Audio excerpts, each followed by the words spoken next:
ये संयुक्त अरब अमीरात का वो शहर है जहां आज से करीब 4 दशक पहले एक रेगिस्तान हुआ करता था और इसे मछुआरों का देश तक कहा जाता था। लेकिन एक आदमी के जुनून की वजह से इस शहर ने आज दुनिया भर के शहरों को पीछे छोड़ दिया है।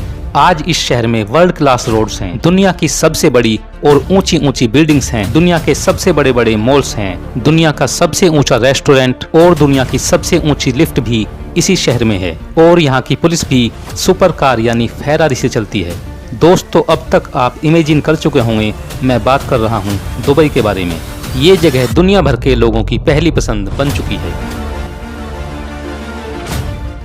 ऐसे में सवाल ये है कि दुबई का वो कौन सा राज है जिसकी वजह से दुबई इतना अमीर और दुनिया भर में फेमस हो गया। लेकिन उससे पहले जानते हैं कि आखिर दुबई इतना खास क्यों है। कहा जाता है अगर आपको जन्नत देखनी है तो दुबई चले जाओ।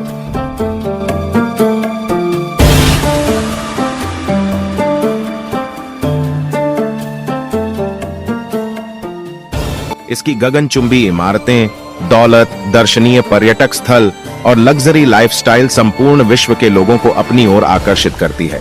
दुबई संयुक्त अरब अमीरात के 7 अमीरात में एक है। सन 1960 से पहले दुबई एक रेगिस्तानी क्षेत्र था। 1960 में तेल की खोज होने के बाद इसका तेजी से विकास हुआ और आज सबसे खूबसूरत शहरों में शुमार है।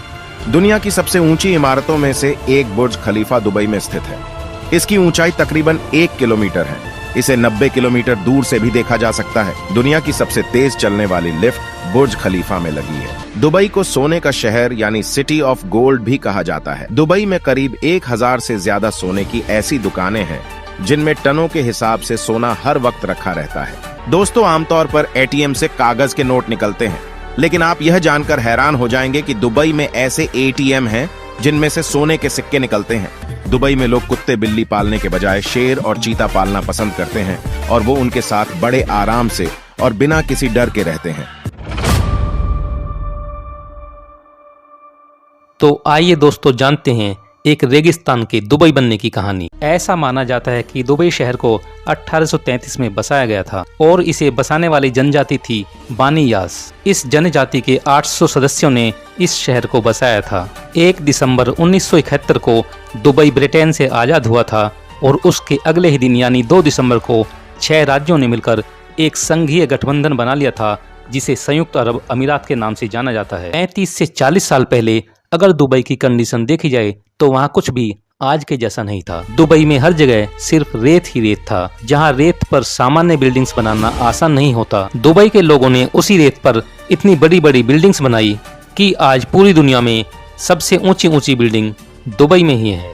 दुबई के पास किसी भी तरह के पानी का कोई सोर्स नहीं था, लेकिन आज दुबई में दुनिया के सबसे सुंदर सुंदर फाउंटेन्स हैं। ना दुबई के पास अपना खाना था, ना कोई साधन था, ना ही उसका अपना खुद का गोल्ड था, लेकिन आज दुबई में दुनिया का सबसे बड़ा गोल्ड का मार्केट है। तो दुबई ने इतना बड़ा गोल्ड का मार्केट कैसे तैयार किया? आखिर दुबई के पास इतना पैसा कहां से आया? कुछ लोगों को लगता है कि दुबई कच्चा तेल बेच के अमीर बना, जबकि दुबई को तेल से मात्र 1% रेवेन्यू ही जनरेट होती है। इसके पीछे संयुक्त अरब अमीरात के शासक दुबई शेख मोहम्मद बिन राशिद अल मखतूम का हाथ है, जिनका जन्म 15 जुलाई 1949 को हुआ था। शेख मोहम्मद बिन राशिद अल मखतूम बड़ी दूर की सोचते थे। इसकी कहानी शुरू हुई थी कई दशक पहले। ये सब मुमकिन हुआ दुबई के शेख राशिद बिन सईद अल मखतूम और उनके बेटे शेख मोहम्मद बिन राशिद अल मखतूम की वजह से। दुबई के विकास की दास्तां उस समय शुरू हुई जब ओमान और इराक जैसे दुबई के आसपास के इलाकों के लिए दुबई एक कनेक्टिविटी रूट के रूप में सामने आया। एक ट्रेडिंग पॉइंट बनने से पहले तक दुबई सिर्फ मोती पैदा करने और मछली के बिजनेस के लिए जाना जाता था। उसके बाद दुबई दुनिया की नज़र में आने लगा। 1950 के दशक में दुबई में तेल की खोज हुई थी, जिसके बाद दुबई समेत पूरे यूएई की इकोनॉमी तेजी से बढ़ने लगी। हालांकि कुछ ही वक्त में दुबई को ये समझ आ गया था सिर्फ तेल के सहारे देश को लंबे समय तक चला पाना मुमकिन नहीं है। इसके बाद तेल से निर्भरता को हटाते हुए आधुनिक दुबई बनाने के लिए शेख राशिद बिन सईद अल मखतूम ने अहम कदम उठाए।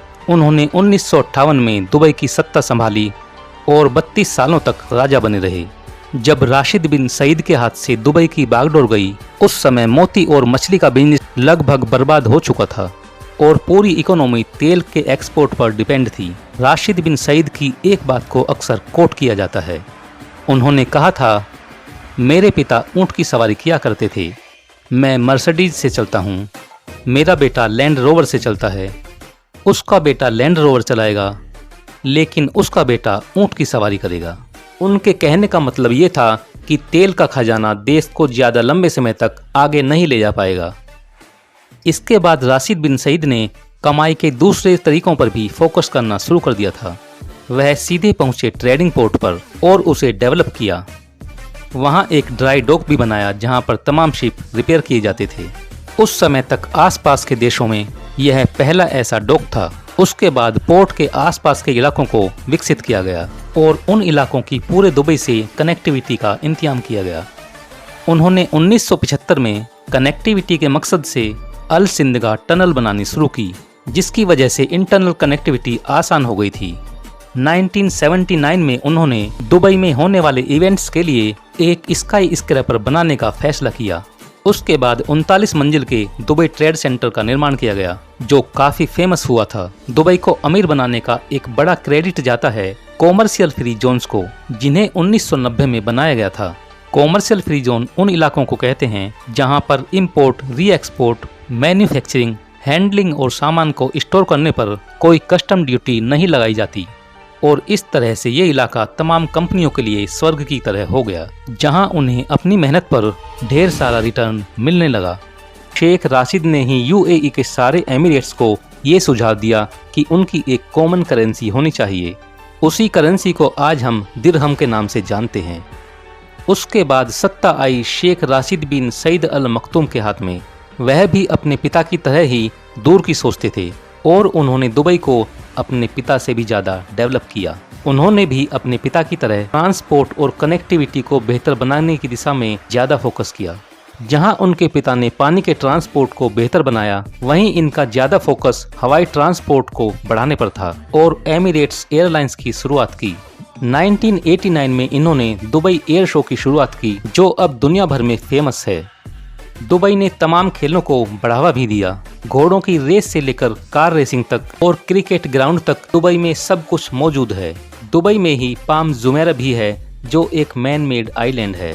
इस आइलैंड को दुबई ने आर्टिफिशियल तरीके से बनाया है। समुद्र में मिट्टी डालकर, वो भी इतने क्रिएटिव तरीके से कि सैटेलाइट से देखने पर या आसमान से देखने पर ये एक पेड़ की तरह दिखाई देता है। इस आइलैंड में बहुत सारे घर बने हुए हैं। शेख मोहम्मद दुबई को असल में एक ग्लोबल टूरिस्ट डेस्टिनेशन बनाना चाहते थे। इसकी शुरुआत हुई तमाम बड़े बड़े होटल बनाने से। 1999 में दुबई में बुर्ज अल अरब होटल बनाया गया, जो दुनिया का पहला 7 स्टार होटल है। और फिर एक के बाद एक दुबई में ढेर सारे लग्जरी होटल बनाए गए। दुनिया भर के लोग यहाँ घूमने के लिए आते हैं। अगर दुबई के टूरिज्म की बात करें तो यह सालाना करीब 20 अरब डॉलर का है और इसके पीछे दुबई के इन लग्जरी होटल्स का बहुत बड़ा हाथ है। तेल और टूरिज्म के अलावा दुबई गोल्ड के बिजनेस के लिए भी पूरी दुनिया में जाना जाता है। दुबई में दुनिया की सबसे बड़ी गोल्ड की मार्केट है, जिसमें हजारों की संख्या में गोल्ड की दुकानें हैं, जहां हर साल 1200 टन से भी ज्यादा गोल्ड बेचा जाता है। यहां पर लोग ग्राम में नहीं बल्कि किलो में सोना खरीदते हैं।